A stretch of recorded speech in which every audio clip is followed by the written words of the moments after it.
Namaste and good morning, everyone. Let's start our Sunday class with some mantras first. Om Parthai Pratibodhitam Bhagavata Narayan Swayam Vyasen Gratitam Puran Munina Madhye Mahabharatam Advaitam Ritvarshinim Bhagavati Mashtadashadhyayane Am Tvam Anusandhami Bhagavad Gita Bhagaveshini नमोस्तुते व्यास विशाल बुद्धे full Arvind आयत पत्र नेत्र येन तव्या भारत तैल पूर्ण प्रज्वलितो ज्ञान मया प्रदीप परपान पारी जाताये तोत्र वेत्र एक पान है ज्ञान मुद्राए कृष्णाय गीता अमृत दुहे नमः सर्वोपनिषदो गावो दोगदा गोपाल नंदना पार्थो वत्सा सुधीर भोगता दुग्धम गीता अमृतम महत वसुदेव सुतम देवम कंस चानूर मर्दनम देवकी परमानंदम कृष्णम वंदे जगतगुरुम भीष्म द्रोण तटा जयद्रथ जला गांधार नीलोत्पला शल्य ग्रावती कृपेन वाहने कर्णेन वेलाकुला अश्वत्थाम विकर्ण घोर मकरा दुर्योधन अवर्तने सो तीर ना खलु पांडवई रन नदी के वर्तका केशव पाराशरे वत्सरोजमलम गीता अर्गंधोटकम नानाख्यान केसरम हरि कथा संबोधन अबोधितम लोके सज्जन षटपद रह पेपिये मानम मुदा भूयाद भारत पंकजम कलिमल प्रध्वंसी न श्रेयसे मूकम करोति वाचालम पंगुम लंघ्यते गिरं यत्कृपातमहं वन्दे परमानंद माधवम यम ब्रह्म वरुण इंद्र रुद्र मरुतः स्तुन्वन्ति दिव्येस्तवे वेदै सांगपद क्रमोपनिषदै गायन्ति यम सामका ज्ञानवस्ते तद्गतेन मनसा पश्यन्ति यम योगिनो यस्यन्तं न विदुसुर असुरगणा देवाय तस्मै नमः. Let's open our books. Bhagavad Gita, chapter 18. And we ended our last week's class with verse number 53, where Lord Krishna is telling us to abandon egoism, bal, the strength, power, arrogance, desire, anger, greed, and also free yourself from the notion of mine. Then you will become peaceful. Okay? So this is a formula. He is giving it to us to become peaceful. So it's up to us how much we want to apply this formula. Then he says, if you do this, you will be fit to become Brahman. That means you can do your sadhana wholeheartedly, because peace is needed. A restless mind, unpeaceful mind cannot do the sadhana. Peace is needed. Peace within, peace around also. It's very important. That's why the sadhaks, they even left homes, went into the jungles, into the caves, at least to have the outer peace, and then they worked on the inner peace also. Fit to become Brahman. And what is the next stage of development then? After being qualified to walk on this path? So Lord Krishna in verse number 54 concludes his description of the stage of perfection. He says, Brahmbhuta prasannatma na shochati na kankshati sama sarveshu bhuteshu mad bhaktim labhate paramo. Brahmbhuta, that is state of Brahm or Brahm realization. Prasann Atma, serene-minded, unaffected by the painful experiences. That doesn't mean the experiences won't happen, but you will be unaffected by them. Na means not, shochati, grieves. So that means a person does not grieve nor feel any incompleteness. Because why do we grieve? We think we are incomplete. So na shochati. Na kankshati. does not crave for any material thing or any material desires to complete the happiness. Because at that stage, the sadhak feels complete. Sama means the same, sarveshu, all, bhuteshu, the beings. Mad bhaktim, devotion to me. Labhte, obtains, Param, supreme. Becoming Brahm, serene in the self. He neither grieves nor desires. The same to all beings. Sama sarveshu bhuteshu. He obtains a supreme devotion towards me. So we can see that self-effort is there. First, there is a relative peace of mind which we need to cultivate. Then learn how to maintain it for longer periods of time. And we got to very zealously guard it also. We just don't want to be wishy-washy about it. This is the sadhana we need to do. Because joys and sorrows will be constantly reaching from the outer world. There are good times, there are bad times. Always.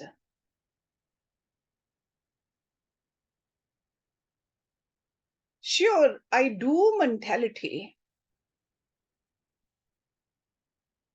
It can be conquered easily. But what he's talking about is I enjoy mentality. Like what is happening in our mind?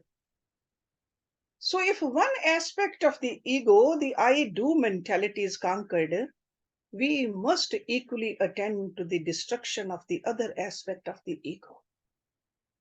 I enjoy mentality. Otherwise, what happens? The surviving part will revive within a very short time. This ego, we think we have conquered it. No. It will erupt. In fact, potentially this kind of eruption will be more powerful. It will be dangerous. It seems like it's gone, but there is a pride of doing the sadhana now too. So the word Brahma Bhut, the absolute reality, this word is very powerful. So in order to reach there, sure, there is a serious sadhana we need to do. So Brahma. So one who has convinced himself of the existence and nature of the reality, as discussed in the scriptures, is feeling the oneness with that, Brahma Bhut. Because once this spiritual truth is understood, the student becomes less agitated. Brahma is everywhere. God is with me, protecting me, loving me. So all disturbances, they're gone from the mind. There is a growing tranquility. That is what Prasannatma is. And this is within ourselves. We'll feel that. It's not because of something. It's not that only the good times, not only during the celebrations, all the time you will feel tranquility, the joy.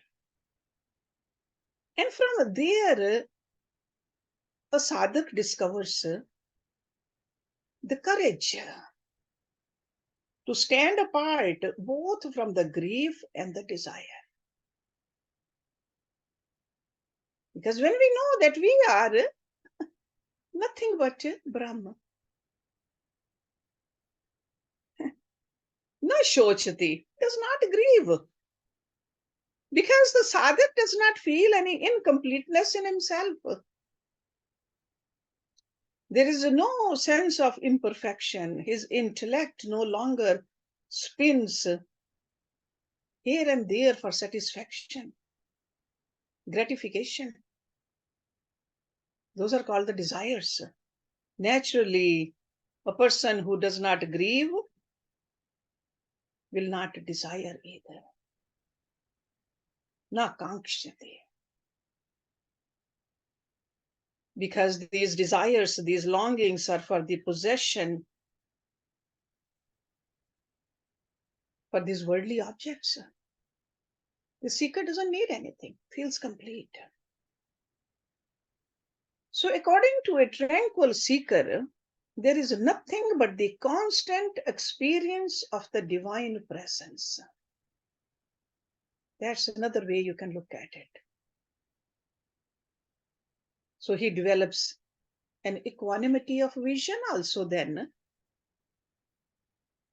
So such a yogi sees all living beings with equal vision, samdarshina, because he has realized the substratum of Brahm in everything, everybody. In such a state, a person is situated on the platform of realized knowledge. This is not just a theoretical knowledge, it's a realized knowledge. Lord Krishna concludes this verse with a twist though. He says, in such a realized state of knowledge, a person attains par bhakti for God. Par bhakti, the supreme devotion, supreme love for God. The Gyanis are often fond of saying that bhakti is only to be done as an intermediate step towards Brahm realization. They claim that bhakti is for the purpose of purifying the heart. And at the end of the journey, only thing which matters is jnana. But Lord Krishna states over here that the highest realization of jnana will take us towards Parabhakti. And there are many, many examples of these in our scriptures. So this type of an individual attains a supreme devotion unto me. And devotion is measured by our sense of identification with the higher ideal. That is devotion.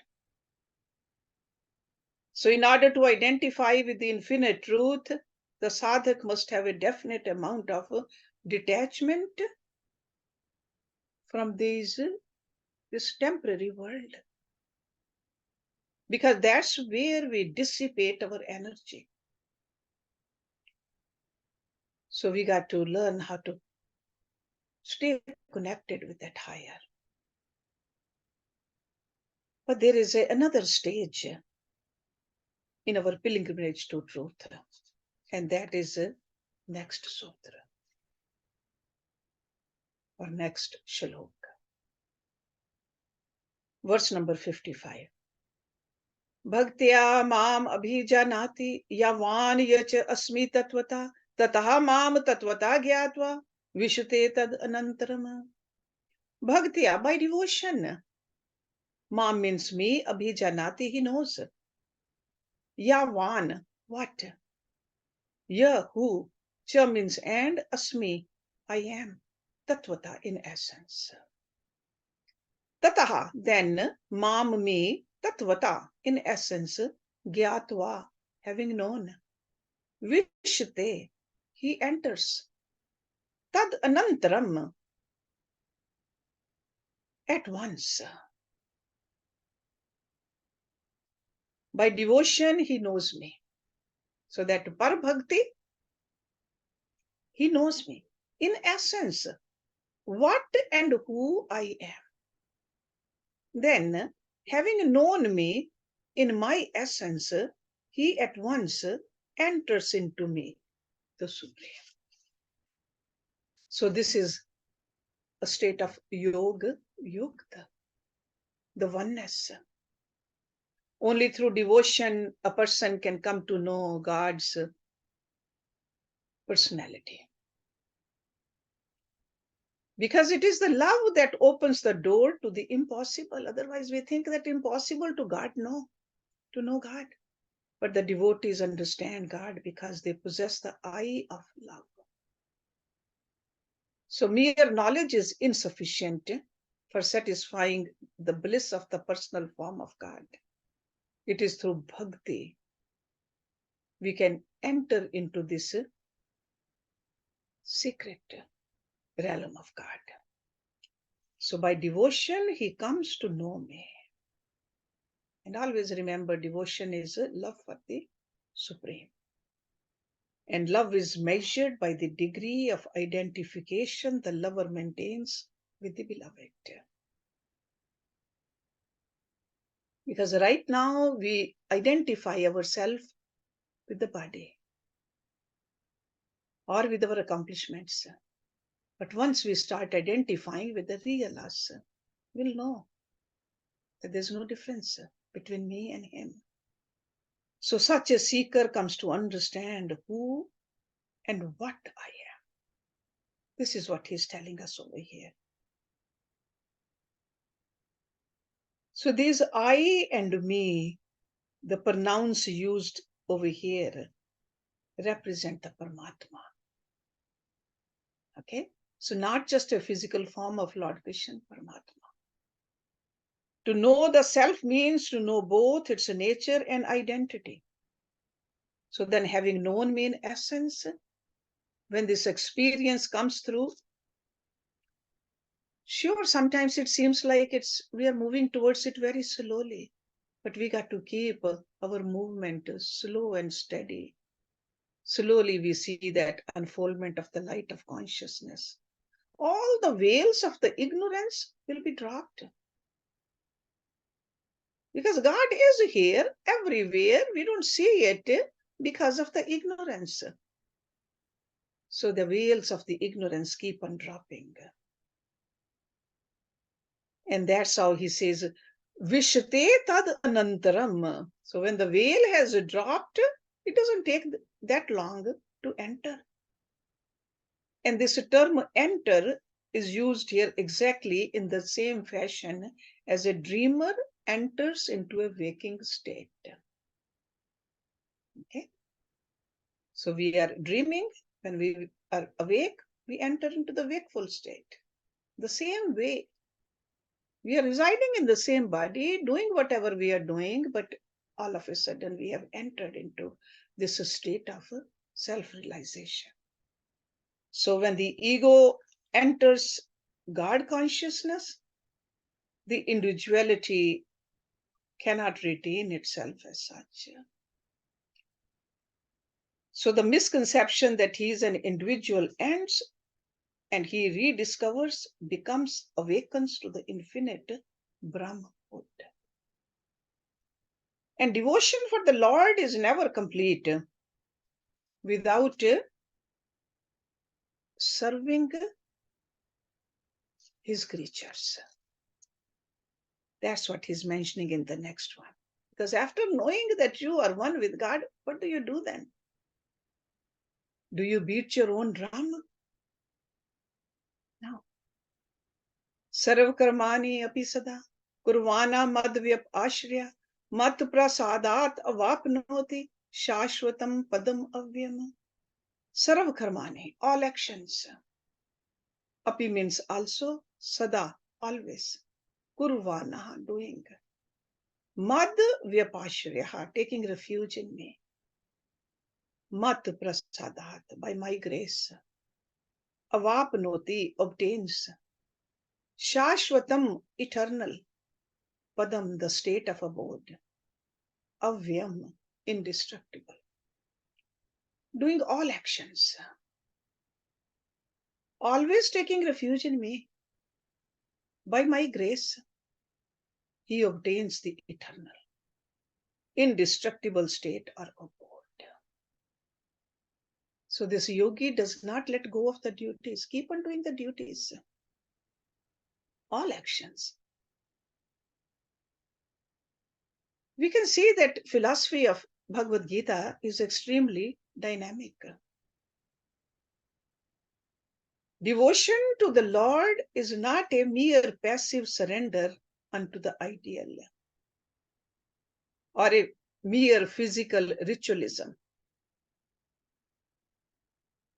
Lord Krishna insists not only upon our identification with the higher through an intelligent process of detachment, but also upon the understanding and the inner experience of positively bringing out all our contacts with the outer world also. Whatever our relationship is, whatever our duty is, we got to do those. We cannot let that go. So religion to Lord Krishna is not fulfilled by a mere withdrawal from the outer world of sense objects.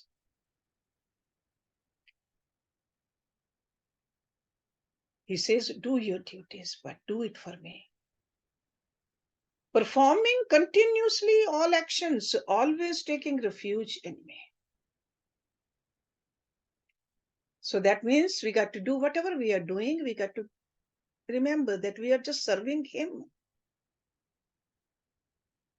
Because taking refuge in me, that means constantly working and fulfilling our obligatory duties to the society and to ourselves also. So the grace of the self means more and more remember the play of consciousness through the layers of our personality. So he says he attains the eternal, immutable state. Because slowly what happens, our vasanas, they keep on dropping. We attain the state of pure consciousness. So we saw in these three verses, last three verses, the path of knowledge, devotion, and action. That's what he's talking about. It's kind of a summarizing what he has already said before. See, Mad Bhaktim Labhte Param. That was in the verse number 54. Mam Vishtet Tad Anantaram in verse 55. And now in verse number 56, Avapnoti Shashvatam Padam Avyam. So this is called an integral sadhana. That is the core of Gita. Not just one aspect of our personality, but all three aspects of our personality. The body should serve. The heart should love. And our intellect should have more and more knowledge. That is integrated sadhana. We got to learn how to synthesize the method of action, devotion, and knowledge. That's how we bring that our body, mind, and intellect into a perfect discipline. For all the disciplines pursued from the body level, in order to control the mind and turning it towards the ideal, that is a Karam Yoga. So we start with the body, but actually we are working with the mind. Karam Yoga. And all the methods we use to channelize our emotions, where we discipline our mind to contemplate on the higher, is called Bhakti Yoga. Okay? So, sure, sometimes it seems like we are doing the rituals with the hands, but actually we are working with our mind. That's why there's a lot of repetition in the rituals also. When we do the yajna, how many ahutis we keep on pouring? Because so that our mind is totally engrossed into the higher realm. And all the study and reflection, detachment and meditation practice at the intellectual level, we are lifting our mind, our intellect to the realm of the silent experience of our own infinite level, which is, we call it soul. That's a Jnana Yoga. So Karma Yoga, Bhakti Yoga, Jnana Yoga. We got to learn how to practice all three. Because sometimes we think that once you have reached that level, higher level, you don't do anything. You let others serve you. No. These yogis, they do not give up work. What do they give up? There's definitely something they give up. They give up the pride of feeling that they are the doers or the enjoyers of the work. That's what they give up. From our point of view, they are doing a lot. From their point of view, they know they are not the doers. Because they are the Atma. Atma is not doing anything. They see all work as a devotional service to the Supreme. The whole life becomes a seva rupi, no matter what they are doing. To practice all these three during our life is to discipline all the three layers of our personality. And we all of us have these three layers. We have a body, we have a mind, we have an intellect. We need to work on these three. Chetasaha sarva karmani mai sanyasya matpara buddhi yogam upashrite mat chet sattam bhav. Chetasaha, mentally. Sarva karmani, all actions. May means in me. Sanyasya, resigning or dedicating. Matpara, having me as the highest goal. Buddhi yogam, the yoga of discrimination. That means having the intellect united with God, buddhi yoga. Upashrite, resorting to. Mat chit, with the mind fixed on me. Sattam, always. Bhav means be. Mentally renouncing all actions to me. Having me as the highest goal. Resorting to the yoga of discrimination, buddhi yoga. Ever fix your mind on me. So resigning mentally all actions to me, that means both the ego and the egocentric anxieties for enjoying are to be renounced at the feet of God. So we got to act in the world in a very detached manner from the fruits first. Keeping in mind that God is my goal. So that's why he says, having me as the highest goal. Sure, short-term goals we have, but ultimately the highest goal is only God. The mind needs a positive hold upon something. So this is the very positive hold for the mind. See, just like a student going to college knows that I got to have a degree. After having the degree, I need to do something different. Maybe have another degree or find a job. This is what we need to do. Why are we walking on this path of yoga? Because our highest goal is to become one with Him. So that's why he says, resigning mentally all actions to me. Resorting to buddhi yoga. Because we know that intellect's main function is to discriminate. What is this discrimination? To discriminate the false from the true. To be able to discriminate temporary from the permanent. And to fix ourselves on the path of seeking the true, the permanent. That is buddhi yoga. We use this all day long when we make the decisions. But over here, we got to know what the truth is, what permanent is. We got to control life and regulate our movements through the discrimination. That is a karma yoga. Should I go there? Should I do this? Should I read this? Should I eat this? All day long, we do the actions we choose. But to use choosing properly, keeping the ultimate goal, the higher goal, that is a buddhi yoga. Then he says, ever fix your mind on me. One who has fixed God Tattva as the goal of his life will very easily surrender mentally at all times to God. And from there we serve all the creatures. We will let go of the undivine thoughts or egocentric self-assertions. So that kind of a person can naturally come to fix his thoughts constantly upon the God. We cannot have the negative thoughts and think that we are reconnected with God. We got to have positivity.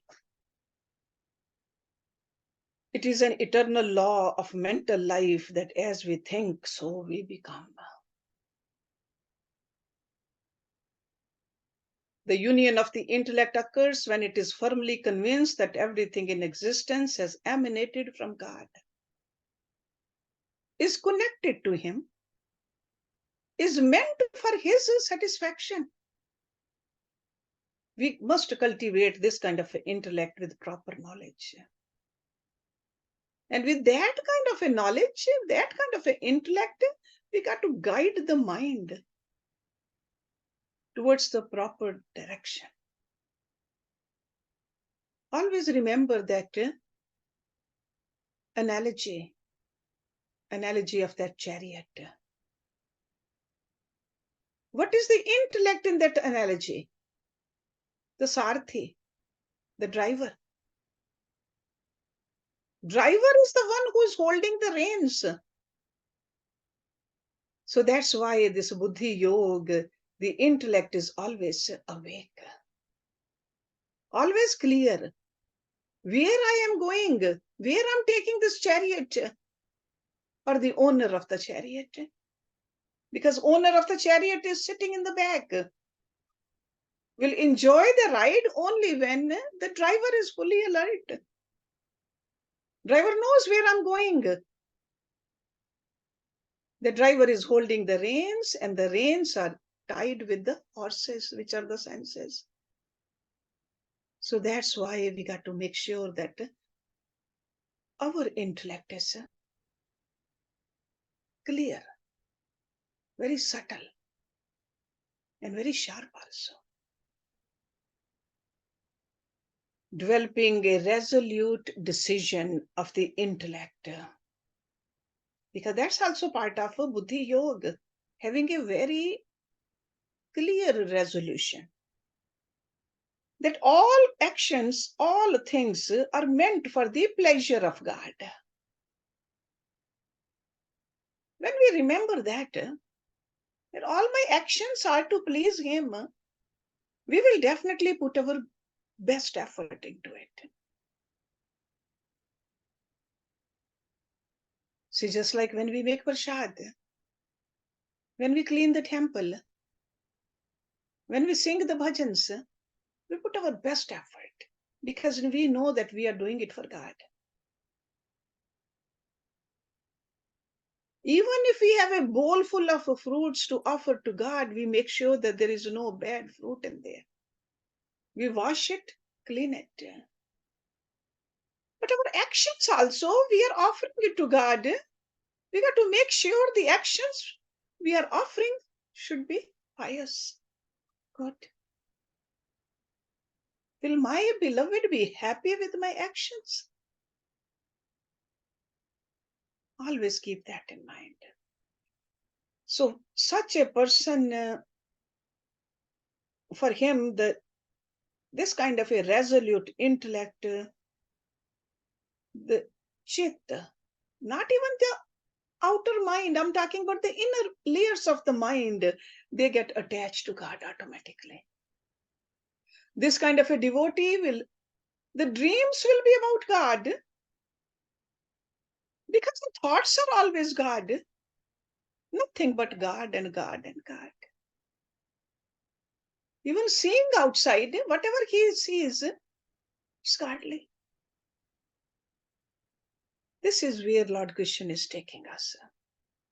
But now in the next verse, he says, if somebody refuses to follow this, what would be his condition? So if we are listening to him, if we are following this path, if we are keeping that highest goal in our mind, if our actions are to please God, sure we'll have a supreme bliss while we live over here, peaceful life, and we'll attain the ultimate goal. But if we don't, what will happen? Let's look at verse number 58. Mat chita sarv durgani, mat prasadat tarishyasi, ath chet tvam ahankaran na shroyasi vinakshasi. Mat chit, fixing your mind on me, sarv durgani, all obstacles, mat prasadat, by my grace, tarishyasi, shall overcome. At means now, chet means if, tvam means you, ahankaran from egoism, na means not, shroyasi, you will hear, vinakshasi, you shall perish. Fixing your mind upon me, you shall by my grace overcome all obstacles. So in the first line, he's telling us, if you listen to me, if you do what I'm telling you, you will definitely, obstacles are there. This path is long, but you will reach me. But if from egoism you will not hear me, you shall perish. Arjun wanted a practical method to attain the infinite. And that's why Lord Krishna keeps giving him very necessary tips over here. And through Arjun, we are getting these tips too. So Lord Krishna, in essence, says that by your thoughts, renounce all your actions in me, in all activities, be conscious of the Lord, without whom no action is ever possible. We all know that. It's the energy of the Atma. Atma is nothing but Paramatma. We cannot do anything without that energy. And then he also says that keep God as your goal. Make your intellect constantly aware of this Lord in all actions. And gradually what will happen, the mind, the body will begin to work under the command of such an inspired intellect. So that's what he means when he says that you shall by my grace overcome all obstacles. Because we do make mistakes in life when our intellect does not function properly. Because through intellect we judge, we decide. And often our intellect becomes itself a victim of the impulses, instincts of our lower nature. To keep the intellect consciously wakeful, we got to always remember the presence of God within and without also. The play of the Lord, to him all alone actions belong. But always remember, as a devotee, we are just ambassador of God. If we remember that, we will definitely do as he wishes. And how do we constantly remember Lord? He says, he who has completely fixed all his thoughts upon me will cross over all difficulties by my grace. So when we know that, hey, if I keep on thinking about God, all the obstacles will go away.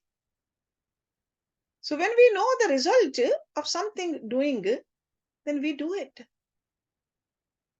Most of our obstacles in life are imaginary, created by false fears, deceitful anxieties, which are the outcome of our own confused mind. So the grace referred to here is the result accrued in our mind when it is properly tuned up. When it's very peacefully settled in the contemplation upon the infinite. That is a grace. So it does not mean any special consideration shown by all loving God to some people or to the select few people. The grace of all pervading is present everywhere. Because grace is his form, his name. God is nothing but grace. And it's everywhere. So all we have to do is connect with him. So in this verse, Lord Krishna is declaring the benefits of following his advice and also the repercussions of not following it. The second line. We should never think that we are any way independent of God. If we take full shelter of the Lord with the mind fixed upon him, then by his grace, all obstacles and difficulties will be resolved. And I'm sure you have seen that in your life. Difficult time, you think about God. Right away, you enter into a peaceful state of mind. Your actions become easier. There's a clarity. But then he says, if out of vanity we disregard the instructions, thinking that we know better than God and the scriptures, we will fail to attain the goal of human life. Because this ego is the one which is the biggest problem. Ego separates us from God. So by constantly remembering the Lord and his glories, that's why we read the scriptures. That's why we listen to the kathas also. That's why we go to the satsang also. Because we got to cultivate a nobler and higher goal of life. By this process, we conserve our personality energy.